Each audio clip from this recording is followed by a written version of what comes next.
ప్రశ్న ఏ టెన్స్లో ఇస్తే మీ రెస్పాన్స్ కూడా అదే టెన్స్లో ఉండాలి.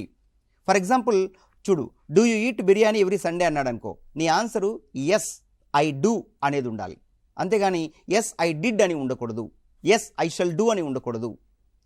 అలాగని have you met Revanth Reddy recently అని ప్రశ్న అడిగితే నీ ఆన్సర్ ఎస్ ఐ హ్యావ్ అని ఉండాలి. ఆన్సరు నో ఐ హ్యావెంట్ అని ఉండాలి.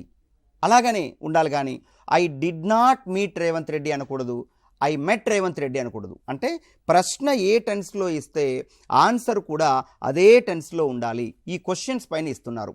నెక్స్ట్ క్వశ్చన్ ట్యాగ్ అనే టాపిక్ పైన కూడా బిట్స్ బాగా పడుతున్నాయి. ఇది వెరీ ఈజీ టాపిక్. మీరు హాఫ్ ఎన్ అవర్లో ఈ టాపిక్ పైన నాలెడ్జ్ పెంచుకోవచ్చు. యాక్టివ్ వాయిస్ ప్యాస్ వాయిస్ ఉంది.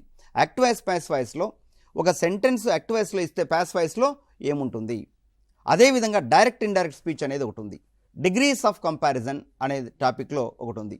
సో టెట్ 1కు ప్రిపేర్ అవుతుండేటువంటి వాళ్ళు సింపుల్ కాంప్లెక్స్ కాంపౌండ్ అనే దానిపైన పెద్ద ఫోకస్ అవసరం లేదు, ఎందుకంటే అది ఇవ్వట్లేదు.